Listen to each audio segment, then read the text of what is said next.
Hello everyone and welcome back to Classic Comics.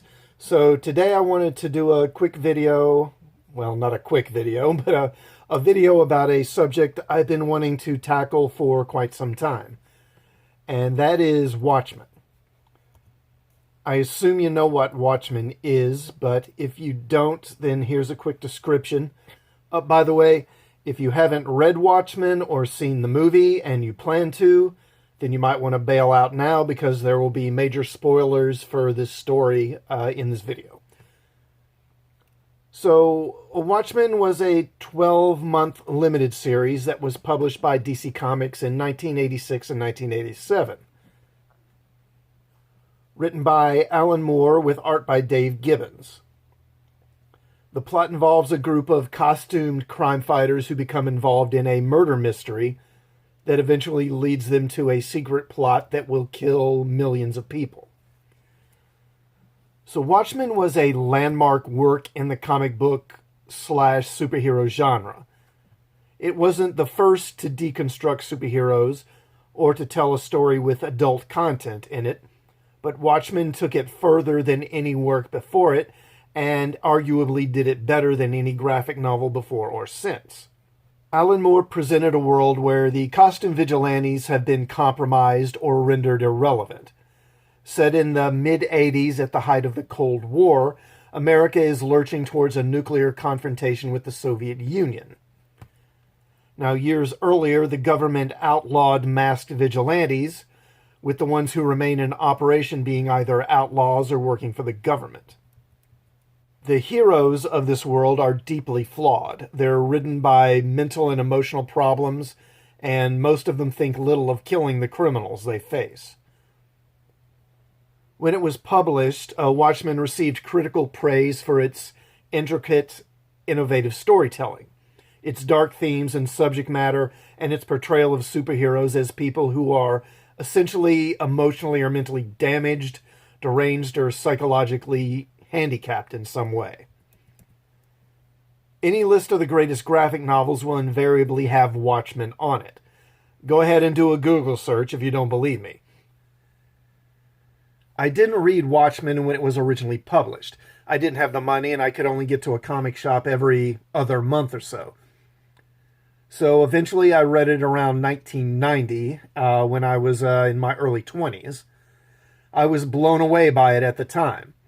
The depth of the characters, the richness of the storytelling, and the relentlessly dark tone all left me in awe of Moore and the world that he created. Like many other comic fans at the time, I was thrilled to see a graphic novel that proved the superhero genre could be more than just escapist power fantasies about people in bright costumes punching mad scientists and criminals. That it could be serious literature.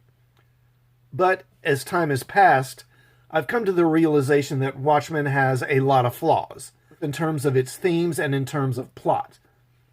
So in this video, I want to discuss some of them and why I've come to this conclusion. To discuss how my perception of the story has changed over time, we need to place the story in its original context and the circumstances under which Alan Moore originally conceived and wrote the story. The Watchmen was written in the mid-'80s. When Ronald Reagan was president and the Cold War was still in full swing. Alan Moore is politically a very left-wing, although he seems to be more of an anarchist than a Marxist type. But anyway, he was not a fan of Reagan, who was president at the time, or of Reagan's policies. One of the central elements of Reagan's foreign policy was taking a more assertive and confrontational stance toward the Soviet Union. During Jimmy Carter's presidency in the late 70s, the U.S. took a more conciliatory approach, and Reagan felt strongly that the U.S. needed to defeat communism, and he didn't hide it. Among other things, Reagan greatly increased military spending, reasoning that communism didn't create wealth and prosperity the way capitalism did, and if America forced the Soviet Union into trying to compete with America by outspending them, it would eventually drive the Soviet Union broke. A lot of people on the left, well, everybody on the left pretty much, didn't like this approach to relations with the Soviet Union, including Alan Moore. Like most on the left, Moore saw Reagan as a reckless warmonger who was pushing the world towards a World War III. This militaristic approach was embodied in Watchmen by Dr. Manhattan, who represents America's nuclear power. In the story, Manhattan's presence gives the U.S. government a confidence that, if push comes to shove, they can defeat the Soviet Union in a nuclear war. Moore's underlying premise in Watchmen is that Reagan's policies were pushing the world towards nuclear war, and it was pretty much inevitable unless those policies were changed. Watchmen is in large part simply a critique of Reagan's policies. Watchmen was published from June 1986 to June of 1987. Now, on December 26, 1991, about 4.5 years later, the Soviet Union collapsed and communism in Europe largely ended. Alan Moore's premise that Reagan's policies would destroy the world was already being proven wrong, and I think time has only enforced that reality. So Moore's underlying political premise has over time proven to be erroneous. But there are other issues with the Watchmen story that relate more to the actual plot of the series. The breakout character of Watchmen was probably Rorschach, the deranged vigilante who becomes determined to uncover the truth about the death of another costume vigilante named the Comedian. It's his investigation of the comedian's death and his conviction that the person behind it is targeting other costume heroes that largely drives the plot. One of the more emotionally moving chapters of Watchmen is the 6th issue, where Rorschach, his real name being Walter Kovacs, meets with a psychologist named Dr. Malcolm Long, who wants to determine how Kovacs came to be a murderous vigilante. Kovacs relates the story of how he investigated the kidnapping of a young girl, but was unable to save her. Instead, he discovered that the kidnapper had killed the girl, chopped her up, and fed her to his dogs. Confronted with this atrocity, Kovacs went over the edge into madness. He kills the kidnapper, and from that day forward, he preferred to kill the criminals he hunted rather than apprehending them and turning them over to the police. He tells Dr. Long how on that night he came to understand that there is no God, that life is meaningless and without purpose, that we are completely alone in the universe. Dr. Long is left horrified by this revelation, so much so that after his wife leaves him, he hardly cares, instead contemplating the dreadful truth that there is no meaning or purpose to human existence. Now, when I first read Watchmen, this was one of the chapters that most affected me. And I'm guessing that's the case for a lot of readers. I'm also guessing it's one of the reasons that Rorschach became such a popular character. So far in the series, we were shown how terrified people are of Rorschach, but here we see that he is deep down a terribly damaged and traumatized person, stemming all the way back to his childhood. In a sense, we are supposed to be horrified, but you cannot help but feeling some sympathy for him as well. Rorschach is a good example of how our environment can shape who we are. The text of Watchmen quotes Nietzsche, "Battle not with monsters, lest ye become a monster." And that is exactly what happened to Rorschach. In many ways, he has become what he hated. But while the story is told well, I think that this part of the Watchmen just doesn't hold up very well. I remember reading an interview with Moore where he said he wrote Watchmen for a smart 15 or 14-year-old kid. That tells you how long ago this was. Back then, writers still had kids in mind when they were writing comic books. So I can see how this would be mind-blowing to a teenager, or even to a college student. But all these years later, this chapter rings kind of false to me. The main issue stems from the character of Dr. Long and how he reacts to Rorschach's story. Dr. Long is a criminal psychiatrist. He's clearly well into middle-aged, overweight with gray hair. I'm guessing he's in his early 50s probably, but he's mid-40s at least. He's presumably been doing this sort of psychoanalysis of violent, disturbed criminals for, 20 years, maybe? So surely he's heard stories just as ugly and repellent as the one Rorschach told him. Rorschach himself says, "There are other people here in jail with behavior more extreme than mine. You don't spend any time with them," pointing out that he's hardly the only violent lunatic in the world. So surely Dr. Long has heard awful stories like the one Rorschach tells, probably all too many times. He's probably also been exposed to many depraved, twisted, nihilistic viewpoints as these people reveal what made them violent offenders in the first place. So why then is he so shocked and stunned by Rorschach's revelation that there is no God and there's no point to living and we're alone in the universe? That viewpoint probably isn't very unusual inside prisons, and psychiatrists who work with criminals probably hear stuff like that all the time, unfortunately. So to me, it's hard to buy Dr. Long's worldview being rocked so deeply and completely by what Rorschach tells him. Again, when I was 20 years old, I was rocked by it myself, but since then I've heard all too many stories in the news about someone kidnapping and murdering a child, sometimes their own child. There was Jeffrey Dahmer, there was the Green River Killer, there was the BTK Killer, not to mention films like Silence of the Lambs, which almost glorify this sort of nihilistic psychosis. If I'm that jaded, then someone who lives in that world and deals with that sort of person as a part of their job is going to be far more inured to it and to that sort of thing and more difficult to surprise or disturb. Yet the character of Dr. Long seems curiously naive for someone who does this sort of thing for a living.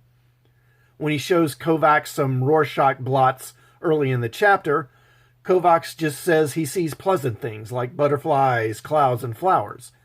Initially, Dr. Long just accepts these answers at face value, not thinking that maybe Kovacs is just telling him what he wants to hear. Again, having done this sort of thing for years, he surely would have encountered criminals who gave him dishonest, evasive answers before. They're criminals, after all, hardly noted for their honesty. So why does Dr. Long just accept that Kovacs' answers are genuine and he's already well on the road to recovery? It really strains credulity, I think, and when I read it now, it feels very contrived. Now we get to the big one, the main problem with Watchmen.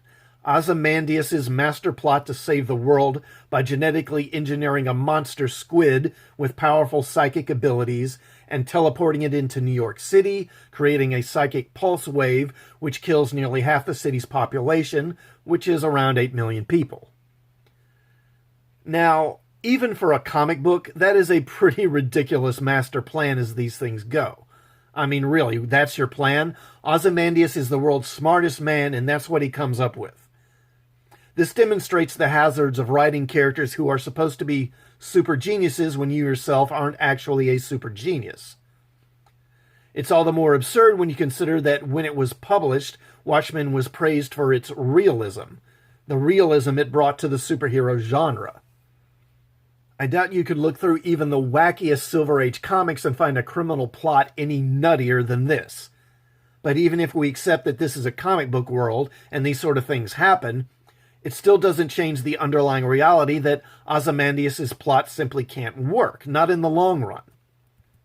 Yes, at first I can see the world ceasing hostilities in order to deal with this new threat from beyond, but in the long run, the whole deception would unravel for a couple of different reasons. The big issue I have is that the world would eventually figure out what the squid is and that it was all part of a huge deception. Now, why would that happen? Ozymandias, real name Adrian Veidt, by the way, Adrian Veidt, creates the squid monster by cloning the brain of a human psychic and placing it into a creature his genetic laboratories created. He then teleports it into New York. The teleportation kills it, releasing a psychic pulse that kills millions and left a million more mentally damaged, catatonic, or insane. A cloned human brain. This is where the whole thing falls apart. They cloned and genetically modified a human brain to create the squid monster. In the real world, genetics was still very rudimentary in the mid-'80s compared to today. Assuming that Ozymandias' genetic technology was more advanced than the rest of the world, no one at that time would probably have the technology available to genetically study the creature, which would allow Ozymandias to continue the illusion that the creature was an alien of some sort. But this happens in 1985. In 1990, the Human Genome Project began mapping the human genome to catalog all the genetic sequences that compose our DNA.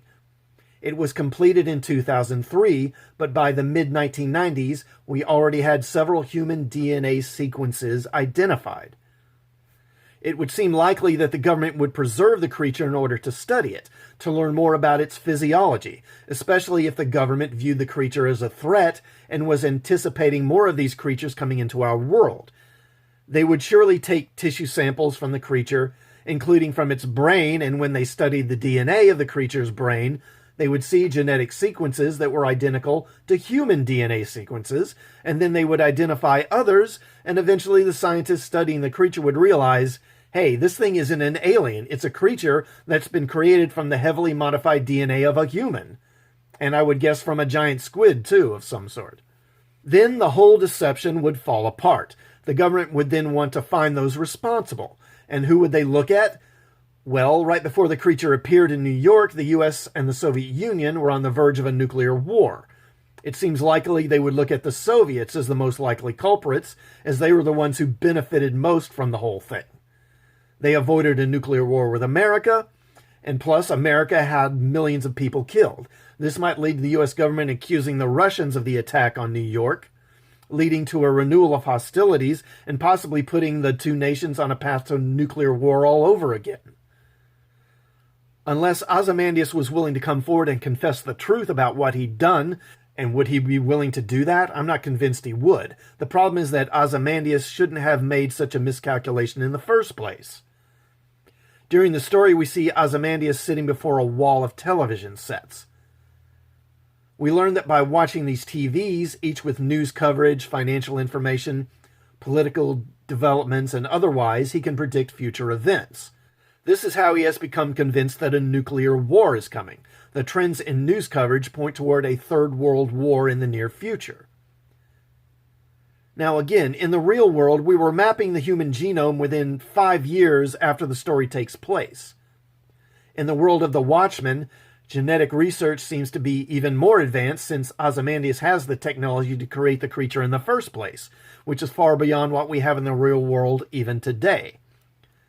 So it seems reasonable to think that within a few years after the attack on New York, the technology would be available to begin cataloging the DNA of the squid monster. And here's the gist of the problem. Wouldn't Ozymandias be able to foresee this happening in the near future? You can't genetically modify a creature along a particular path, say making it gigantic, for example, unless you can identify the DNA sequences that control the creature's growth and size. So Ozymandias can already identify DNA sequences and their purpose. If he can do it, surely he would realize that this technology will become available to society in general in the near future, and he would therefore realize that this plan can't work, at least not in the long run.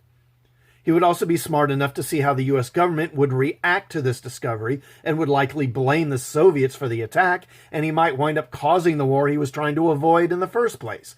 Again, unless he was willing to tell the world the truth and reveal that he was the one responsible.